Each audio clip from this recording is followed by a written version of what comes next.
Hello, welcome back to Franklin Covey's On Leadership series. My name is Scott Miller. I serve as your interviewer and host each week. Our third year in the On Leadership podcast world, over 175 interviews, now the world's largest weekly podcast dedicated to leadership. And several months ago, the HarperCollins Publishing Company worked with me to release our first book based on the podcast called Master Mentors, 30 Transformative Insights from Our Greatest Minds. I had the privilege, the honor, the weight of selecting 30 early interviews and writing a different chapter about each of the first 30 guests, and have published this book now available for Amazon. There'll be multiple volumes in Master Mentors. Perhaps even today's guest might agree to be a Master Mentor featured in a future volume. Pick up a copy on Amazon of Master Mentors. Now, today's guest is a business phenom. You know her as a former CEO of Xerox. She is the author of the new book, Where You Are Is Not Who You Are. But perhaps as importantly, she serves on the boards of, get this, Uber, ExxonMobil, Nestle, MIT, Mayo Clinic, Ford Foundation, and numerous other not-for-profit and for-profit boards. Ursula Burns, welcome today to On Leadership. Thank you, Scott. I am so pleased to be here. I'm a massive fan of Franklin Covey, so this is an honor for me as well. Well, thank you for the endorsement. We are fans as well. Dr. Covey was, of course, a colleague and friend of ours. You knew him as well, and we appreciate your support coming on our podcast. Ursula, we have a short time with you today because your book has just launched and you are back-to-back on interviews and speaking engagements. We're privileged that you chose to put us into your packed roster. First, let's talk about the title of the book, Where You Are Is Not Who You Are. Talk about why you named it that. So it's where you are is not who you are. And remember that when you're rich and famous. That was one of my mother's most enduring and funny phrases that she showered on my brother, my sister, and I. And I chose that for the book because I thought that the tagline was part of the magic of my mother. The beginning is, of course, great. Where you are is not who you are. We grew up in a very, very bad neighborhood, very, very bad building, drug infested, definitely dirty, gang infested neighborhood on the Lower East Side of New York City before it was cool, right? This was Alphabet City when it was really bad. And so my mother would always remind us that this place, this environment that we were in was the circumstance that we was in at the time. But that circumstance and that environment was not who we were. Who we were people who were studious, hardworking, who were clean, who was organized, who were kind to others, et cetera, et cetera, et cetera. And she put on the end, and remember that when you're rich and famous, it was like the aspirational statement. She had no idea about fame or riches. She had no idea about this. Closest thing she got to fame is like a movie star. That was it on TV. But she didn't know about that in the business context, none of that stuff. So the fact that she put it on at the end was aspirational. I believe that you will do something great with your life. And when you do something great with your life and you transpose yourself out of this position and you see people who are in this position, remember that those people are not the neighborhood, their neighborhood. Those people are not necessarily dirty because their neighborhood is dirty, et cetera, et cetera. Ursula, you have many roles in life.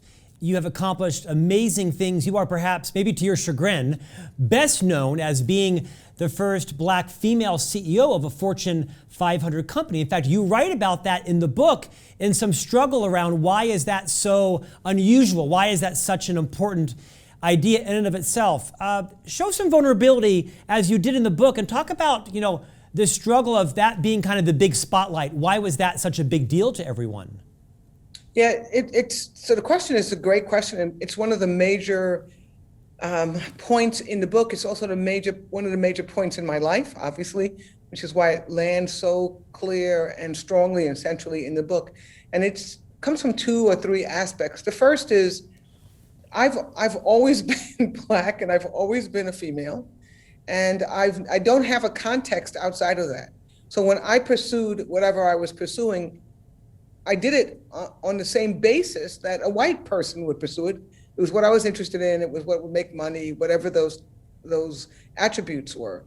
But the way that it was received from the people who saw me was more about the spectacularness of the accomplishments because it was me, if you know what I mean. So the number of people who were in school getting their BS degrees in mechanical engineering and their master's degrees in mechanical engineering and going to work in a corporation doing engineering every year are significantly more than me. The number of people who made it to CEO, obviously, in Fortune 500, there are 499 other CEOs. But when I became CEO, it was not that, how did Xerox do this, or let me give you a lesson on how you can increase diversity or inclusion to allow more people to actually ascend in your company. It was more done from can you believe it? Can you believe that one of these people made it? And my point was, of course I would have made it because, or somebody like me, I studied like you did, had results like you did, I had jobs like you did. You guys made it, what wouldn't make it impossible for me to make it?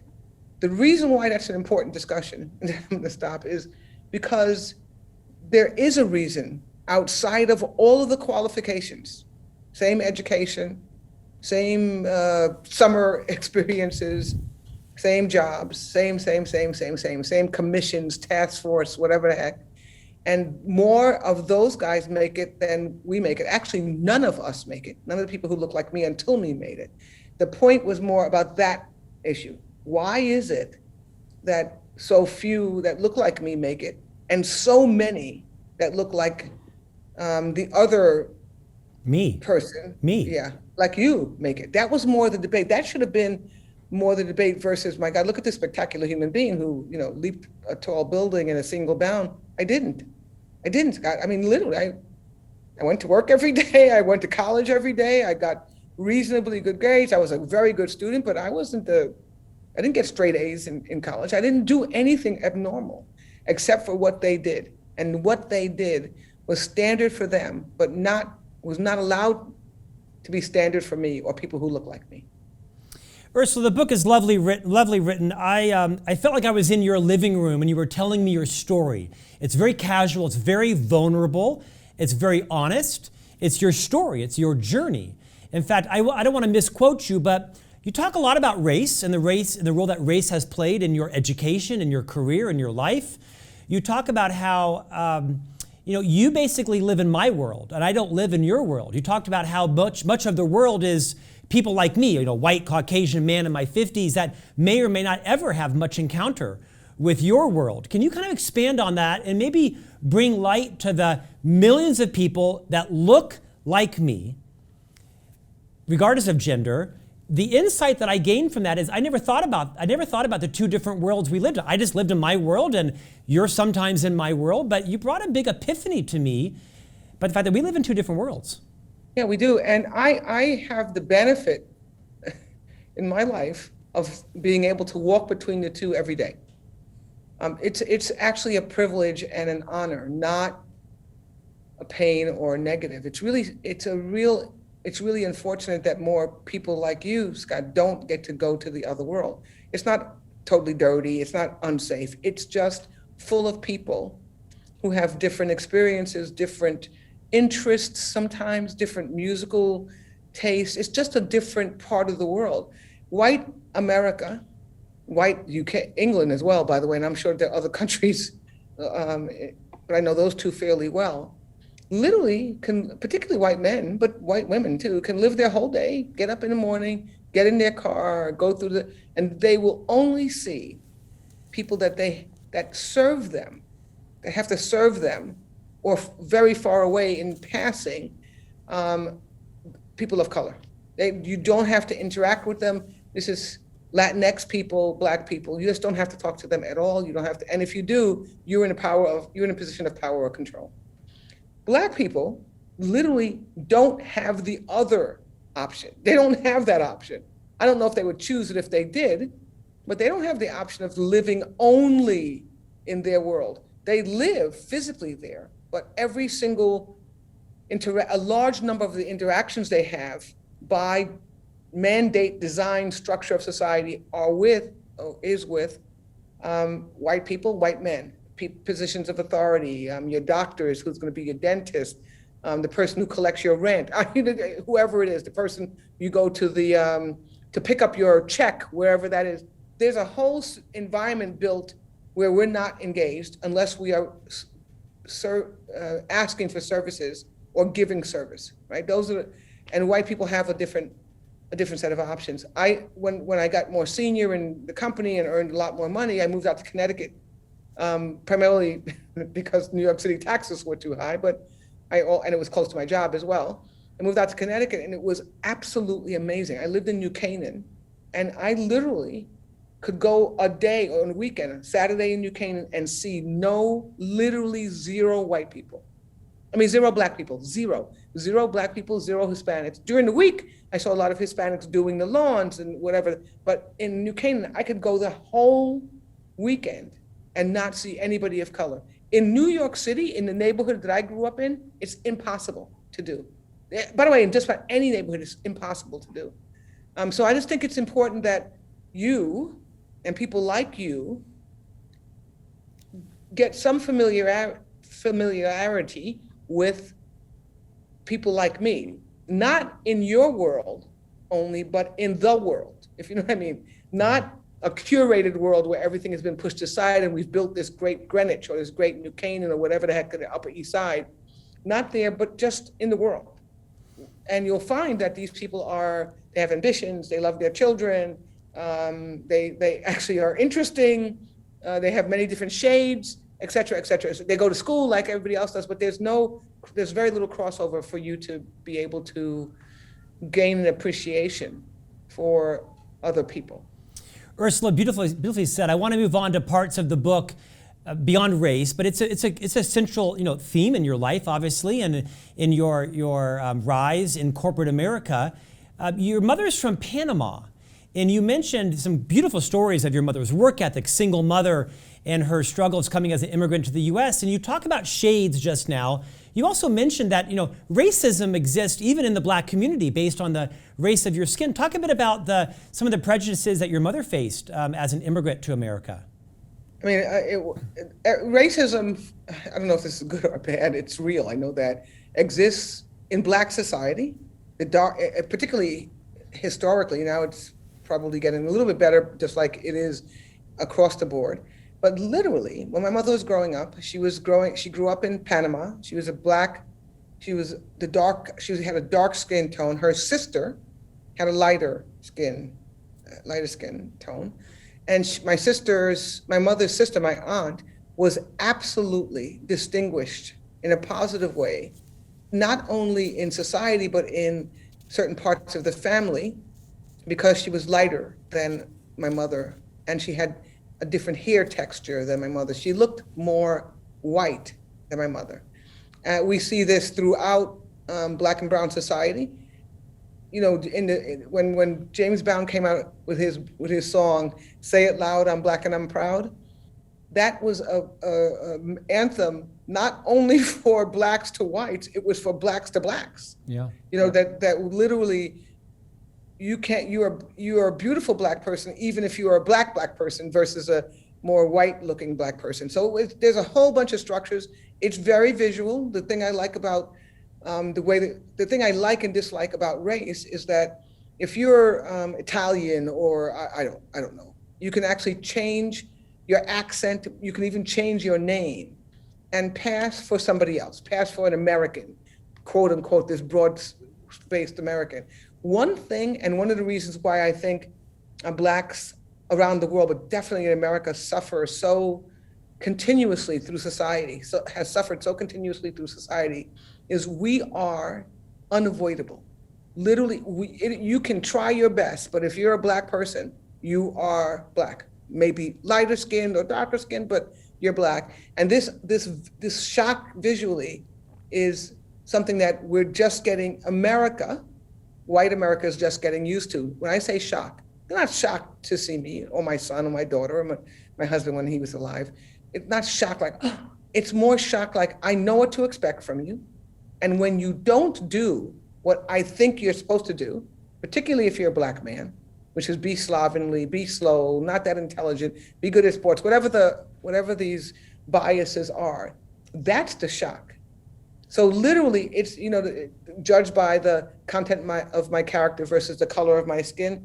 This statement is something that Americans, people around the world have to actually really take to heart. I want you to notice the color of my skin because that is part of who I am, but I do not want you to judge me by the color of my skin, right? And if you do, please judge me positively because that's a bias that I would prefer. But that's not the way we're judged today, particularly Black men. Ursula, let's pivot for a moment to some of the leadership conversations in the book that you share with us. You know, you were at Xerox for 29 years. This was like no overnight sensation, right? I mean, you are the product of a lot of decades of toiling and dedication and loyalty, great education, great work ethic. You've been promoted, obviously, based on your contribution and merit.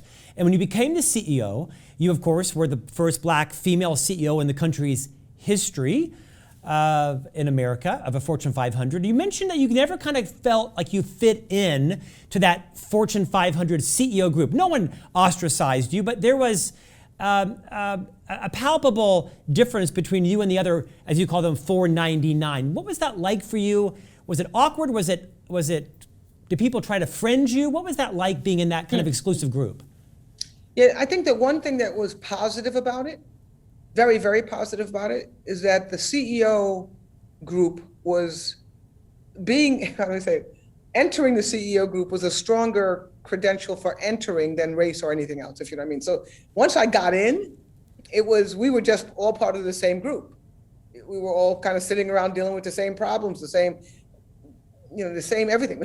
Thousands of employees, government regulation, you name it, unions, etc. The thing that was different, though, is that we did become casual. Please, I mean, some of my best friends to this day are white CEOs. Actually, really, really good friends, white CEOs. The thing that was different was that the casual portion of the CEO life that you talk about, like in any industry or any sector or any position, I did not participate in.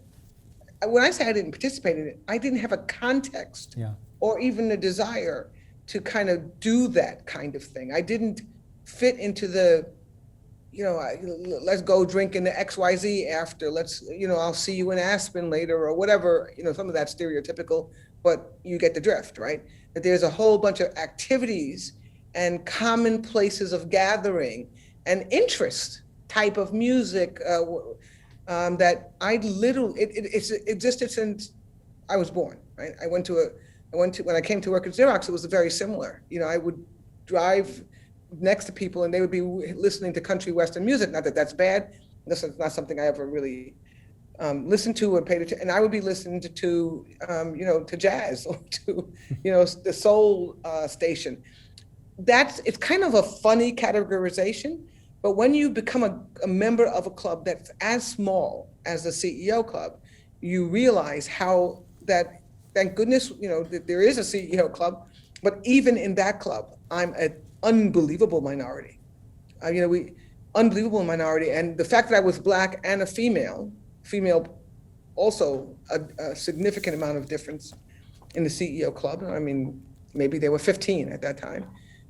You just don't ever really kind of belong fully in the club. And that's, by the way, I think that's true for just about anyone with significant difference from the majority. You don't fit in. I've always been extremely comfortable not being fully accepted. I've been extremely comfortable having a little bit of foot on the outside, not because, and I even think about it all the time that I'm not fitting there, but I needed space to be in this other world that was key and core to me, with my girlfriends, in my old neighborhood, in places that I literally can just let down my collar and hang out deeply in what I call Black society, a certain language, a certain kind of feeling that's all part of who I am. It's not necessarily part of who they are. And since I'm such a minority, that a lot of them just don't get it. So it's okay. I don't want them to all get it. I want them to understand that it exists. I don't want them to all get it, and I can't leave that behind because that's part of what fuels me as well. Fuels the joy in my soul as well. So I don't want to say that as if all of the white CEOs who are men were like, no, they didn't ostracize. They were my best colleagues, helped me unconditionally, but it damn sure was different. I was not where they were. Ursula, reorient our listeners and viewers to the Xerox story, right? This is obviously decades, if not 100 years long, but Xerox went through some very tumultuous times. In a moment, I'm going to ask you to talk about and recreate the conversation about Ann's request for you to reduce, costs by $2 billion and the union discussion. Save that for a moment, but give us kind of a primer on the history of Xerox, the big struggles, and where they are now. Yeah, I don't know where they are now, where they are when I left. I make it a point to not actually spend a whole lot of time thinking about Xerox after I left it. Same thing like when I left Vion, I don't spend a lot of time looking back. But I joined Xerox during one of the most tumultuous times of its history, 1980. We were firing tens of thousands of people. This was right after, we had invented this amazing technology that changed the way work was done, literally changed the way work was done. And it was our proprietary technology. We had a decree by the consent by the Defense Department, the State Department, or the Commerce Department, or whoever it is, the U.S. government, that we were essentially a monopoly. So we have to actually open up our secrets to other companies, which we did. And that was Xerox number 2. And I joined in 1980 after we were really getting battered by one of the people that we opened up, one of the groups that we opened up our technology to, which happened to be a whole bunch of Japanese companies. Ricoh, Canon, Konica Minolta, Konica and Minolta, which were 2 companies then, all were Japanese companies. I think the thought was that we would open this up and U.S. companies would create other U.S. competition, which never really took hold at that time. So that's crisis number 1. We come out of firing. I'm hired. I'm one of the few people hired in that year. The good news about that is I had a lot of opportunity. Right. It's like, do work. We need help. That's crisis number 1. We were running towards stabilizing the company away from being a monopoly. And throughout Xerox's history, I'd say every 7 to 10 years from that point on, we ran into another crisis, one crisis or another. The first couple were from technology transitions, right? First was onslaught of competition from outside the United States. The second was literally technology transitions, where everybody started to not print bills. Before we got these things in our hands, we had these computers on our desk. We were the biggest bill printer in the world. Xerox, that's what Xerox, all those bills that you got, the American Express bill, the MasterCard bill, all of these bills were printed on Xerox technology. And throughout the 90s, we were taught, properly so, that why are you printing all of this stuff down? It came in the mail, we stuffed it, we sorted it, came in the mail, we wanted others, all that printing basically went away. Literally dropped by double-digit percentage points, years over years over years. That was a big profit pool for us. We figured out a new business then. We said we're going to print in color, high fidelity color, fast. Do that. Next technology change. We go from printing our photographs in color or printing anything in color, and now we don't print anything because it's all stored. Then we went to photographs. We took off dye sublimation, that messy process. And now if you wanted something from Shutterfly, for example, it's done on the Xerox machine. Then nobody printed because you had them on these digital frames or on your handheld device. So throughout our time, we were always kind of reinventing ourselves to become more and more relevant to consumers so that the company could continue to at least grow revenue. By the time I took over, and I lived through that, that's how I worked. That's how I got a lot of opportunities, by just literally being engaged in the next crisis, the next crisis, the next crisis. Some of those crises were, by the way, instilled by us. We did it ourselves. We screwed up the reorganization of the sales force. We had to kind of fix that. A lot of it was from the outside as well. By the time I took over, we had just come out of a crisis, entering another one. We came out of a liquidity crisis caused by just by a big mess inside the company, mismanagement. And we actually entered into a different crisis, which was a financial crisis, right? The world had taken a dive. We had 9/11 when it happened, that passed, and then we had the banking crisis that really, so on. I become CEO. we're stabilized. We at least have enough money to pay our bills. Anne had done an amazing job there. We had a reasonably good management team, an amazing job there, and we had a good board. So a really good job there, but we still were running towards relevance or running away from irrelevance. And one of the things that the board and Anne, but me I was president first and then CEO, was tasked with was to try to figure out a way to stabilize the company. And create a future for it, right? To make sure that it was relevant. And that was our foray and move into services. We started with document services where we manage your office infrastructure. We got some document intensive business services under our bailiwick, and we applied technology to automate those services. Like if you buy a house, the mortgage documentation, stacks and stacks and stacks of these papers. And during the banking disaster, we realized, not we, Xerox, but the world realized that this paper process didn't work well because they couldn't even trace it back to who owned what. So putting technology, what now you would call machine learning and AI, it was early machine learning and AI to automating those business processes. The same thing with legal discovery. Get all these people in a room and try to redact every word that has to do with XYZ. We can do that automatically. So we brought some businesses there, had our document outsourcing business. And then right when I was taking over, we made the decision to buy a very large business process outsourcing company called ACS. And then from there, we did that. We cleaned it up because it was a kind of a messy company, sold some pieces of it, restructured it, reoriented it, had some parts of the business that were just not that great. We had a health service sector that was always difficult. And we eventually we bought it, broke it up into some other different pieces, and then separated again, created a new Xerox and a new company that we called Conduit. So that was my journey.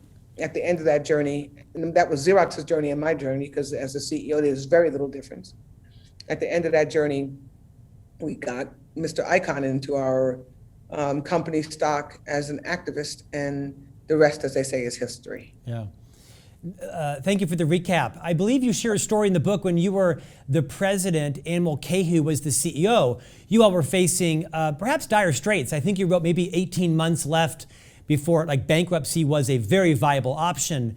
And you, I think, share the story where Anne says to you in a very kind of directed fashion, go find $2 billion of savings. Yeah, you asked that earlier and I should have answered it. Yeah. No, please talk about that and the role that the union negotiation played in that. It's a fascinating story in the book. Yeah, Anne was one of the best leaders I've ever met. I mean, so when she said, go find $2 billion, it wasn't like sending me off to to a death mission. She knew I could do this kind of work. She also knew how we worked, she and I, and how she managed the company. So she gave me lots of freedom. And I say this in the book, but she said, when you get to the point where you're nervous or the risk is bigger than that's reasonable, make sure you come back and talk to me. But otherwise, please go do this thing.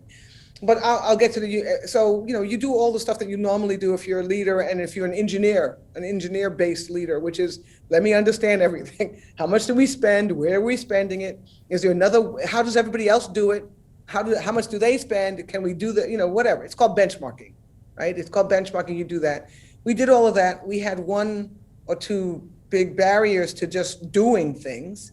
One was that we had a history in our company, independent of the union, where we did everything. We made everything in our machines. We sold everything. Everything we did.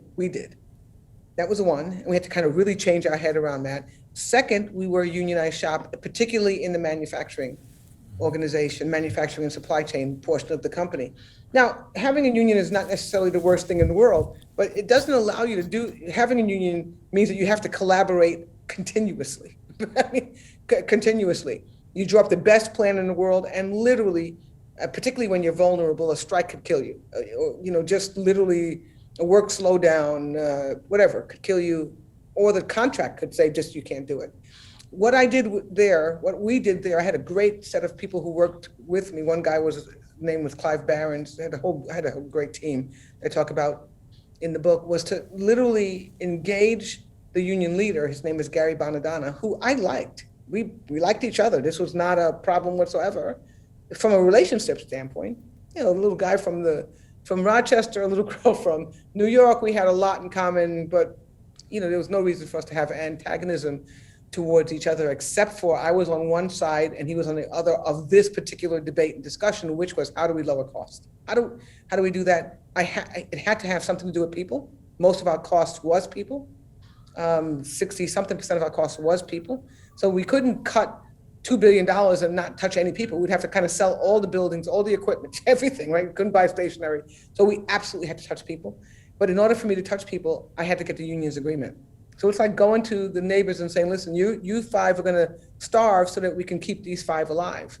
And the union doesn't necessarily have all of the incentives to do that. This guy who I was dealing with was one of the better partners you could have in a situation like this. My approach was, everything I know you're gonna know.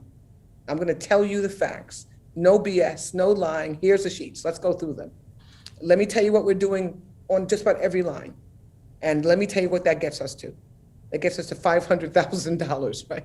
I need $1.5 million more. Let me tell you where we can get it from.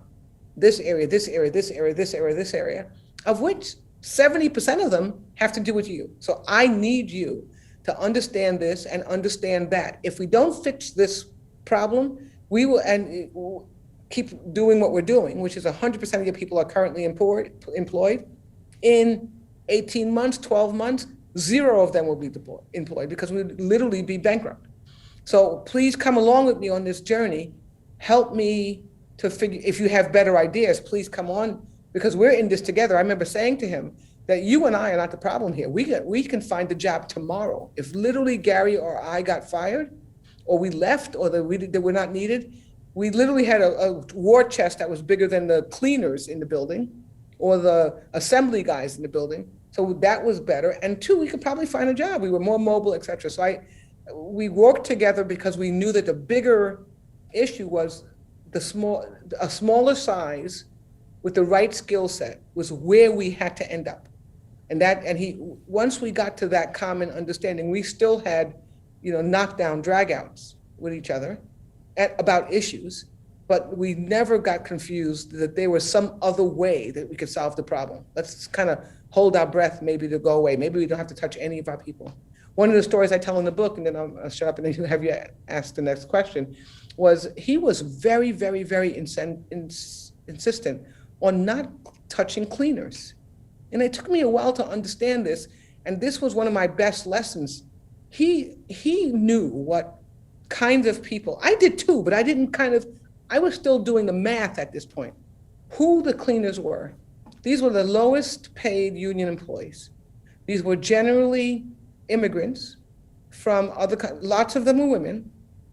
These people cleaned our offices, we owned them. We didn't outsource cleaning until much, much later, et cetera, et cetera. So this is the lowest rank of employee probably in our company. And we could have outsourced that in a minute and gotten a cleaning service in, one of these outsourced cleaning services. They would not have been unionized and their pay would have been lower, which is why we would have done it. He literally insisted, laid on the tracks that was somebody, that's a group of people that you will not touch. I don't care what you do. There's a lot of other things I don't like, but this is one that's non-negotiable. Once I kind of thought about what he was doing and slowed down enough to kind of think about it, he was absolutely right. That was my mother. That cleaning person that we would have laid off was my mother in the pandemic. She didn't live to the pandemic, but I tell you what, if she lived here and her job would have stopped because she was a child care provider in her home, there's no way that was going to continue. If she were alive in the pandemic, we would have starved. We would be on the soup line because literally she had skills for very little else. She had no other source of income. She got welfare and then her little $4,000 a year that she made in child care provision. So he was presenting to me my mother, and I had to understand operationally that I made a choice that cost the company money, but saved, total distress for a group of people. And the money that we saved wouldn't have been that big a deal anyway. We were scraping for everything, but it it was very important that we didn't take that step. It was such a great collaboration and such a great lesson for me. Ursula, to that point, you write in the book about your own struggle with kind of a lifetime of independence, right? That you were a very independent thinker, that you didn't actually love collaboration. You liked to work on your own and independent production, and that as you became the president and CEO, you had to challenge some entrenched preferences, mindsets in yourself to become much more collaborative. Speak to that for the millions of leaders that are listening and watching, how that was a struggle for you and why it was necessary to really overcome that and become much more collaborative in your mindset. Yeah, my mother was fairly independent. I mean, she obviously she raised us by herself.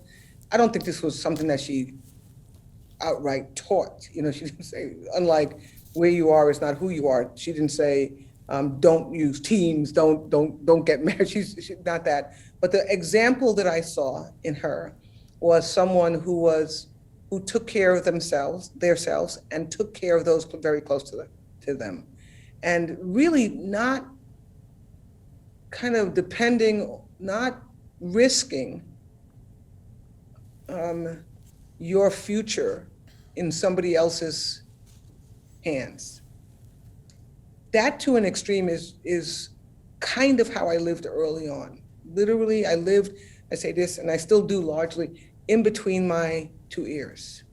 I don't need a lot of, I love people, but I don't need a lot of company. I don't need a lot of interactions. I'm an introvert, very much so, even though I can hang out with people. But if I had to choose that to that, I would choose let's hang out in my house and kind of just. So I realized early in my career and learned that this was a benefit. You know, I put my head down and did my work, and I always excelled. But every day that I kept doing that, it became more and more and more of a negative. You can get more done. You can accomplish better results, obviously. You can carry bigger weight. You can go longer. Everything about your life is better if you have people with you moving along versus than if you go alone. And it took me a lot of readjusting to understand that. When I became a program manager, so I'm managing a group of people. Literally, I would say, don't worry about it, I'll do that. Don't worry about it, I'll do that. You know, you look at it and you see it's not moving fast enough or not the way you want, I'll do that. And I remember a man who I worked for, his name is Waylon Hicks, he's still alive and still a good friend. He told me, he said, I would say to him, you know, why can't I just do this? He said, if you were smart enough and capable enough to do all the jobs, Ursula, yeah, you can do it alone, but you can't, right? You just can't. So I had to learn that. I had to learn it in my personal life as well. I had zero examples in my personal life of men of dependence on a second party for anything. Zero examples. My mother did it. And so I remember when I met my husband, who was one of the first guys I dated, when I met my husband, thinking about the fact that I'm like, I don't really need him.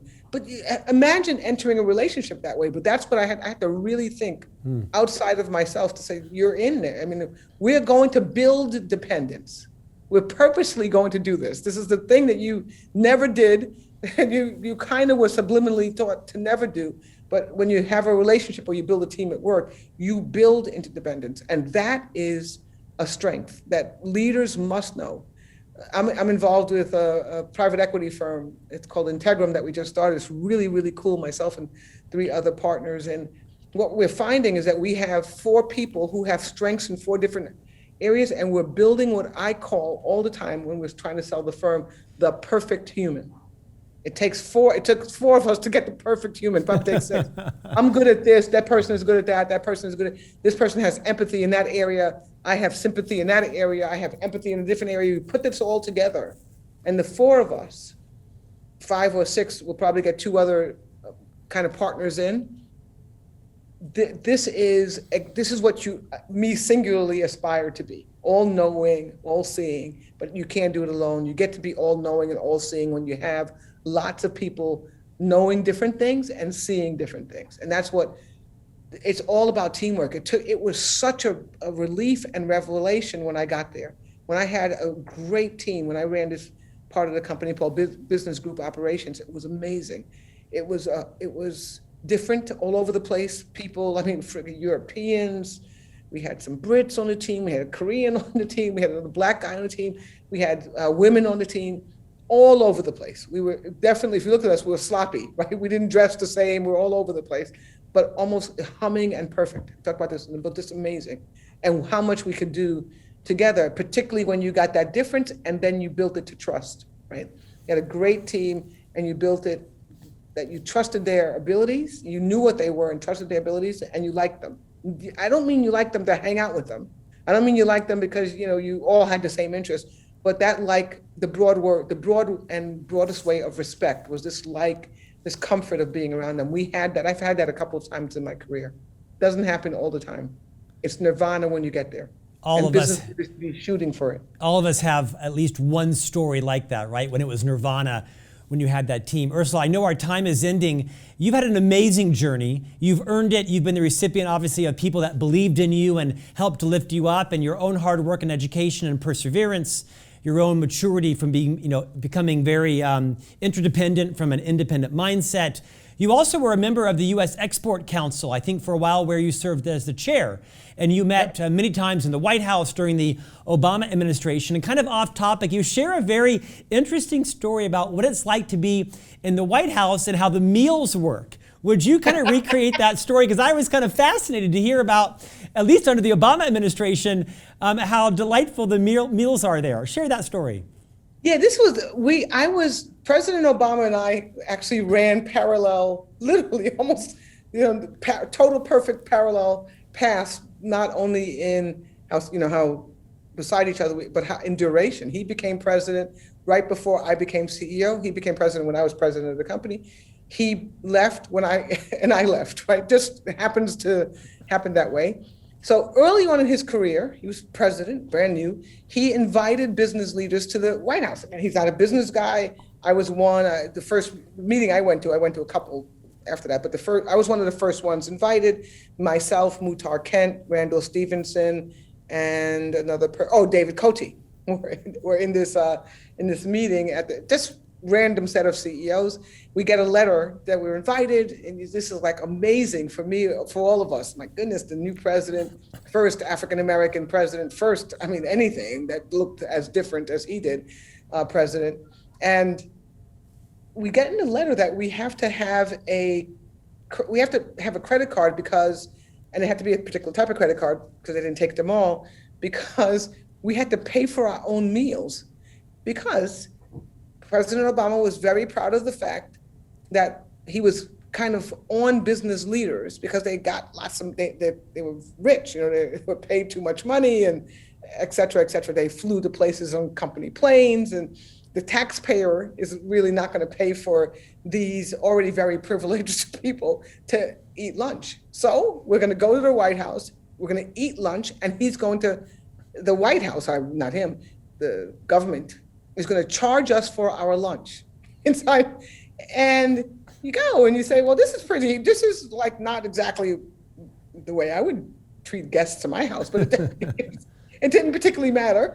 We went to give them the credit card, and they basically went. I think that after that, they had some bankers go, and I think that all they got was water. At least we got a sandwich and some soft drink. I think the bankers just got water, so there was no need to pay any money. And it was interesting. The whole event was interesting in that we were in awe of this guy who had done something that no one had ever done before, and he was fairly ordinary. I mean, he was, brilliant, and you get all that stuff, right? You could see it from when you watch him. But he was just he was intensely kind of engaged, but very casual and comforting, not in a personal way, but let's talk about things, Yes. Ask a lot of questions. Let's find out a way to work together. And so I was so lucky to be part of that early engagement, and we didn't know each other well before the White House, before he became president, and to have a set of skills and interests that aligned to what the country needed at the time. So I ran a STEM task force for him, because STEM, I was essentially an obvious person to do this, because my life trajectory was built on STEM. Without STEM, literally, I would have probably been successful, because my mother would have done something else there. But literally, if it weren't for STEM, I wouldn't be where I was. I was sitting around the table with him. So he needed somebody to figure out a way to help the country figure out a way. How do we figure out a way to get more people engaged and interested, more young people engaged and more parents engaged and interested, more businesses engaged and interested in building a STEM infrastructure that's powerful enough to continue to fund the country's future. That was one. And the second thing I was very, very, very interested in always was trade. And I would always say this, and then I was obviously called because I would say this before the Export Council. I said, it's a math problem, simple math problem. We have 300 and something million people in this country. There are 7 point something billion people in the world. Even if we were lucky enough to sell everything that we made in a year to the same people 10 times, 10 cars to them, we could not match the power of selling our goods and services to other parts of the world. There's no way, 7.5 billion people out there, 300 million people in there, right, in our country. So this idea that you don't have to trade it's something that just is so bizarre to me. It just doesn't work mathematically. So I was on this all the time. The Export Council is all about figuring out a way to get our goods and service and ideology, goods, service, and business ideology exported around the world. Ursula Burns, on behalf of all Americans, thank you for your service to our country. For the worldwide listeners, thank you for being a model of giving voice and inspiration to so many people around the world that see the journey you've taken, the challenges you've overcome, the perseverance that you've committed to. In fact, Franklin Covey's president is a woman named Jennifer Colosimo. She's been in the firm for nearly 30 years. She lives in Denver, Colorado, and she has a picture of you on her vision board. This is a very accomplished woman on the board of many organizations, the president of our firm.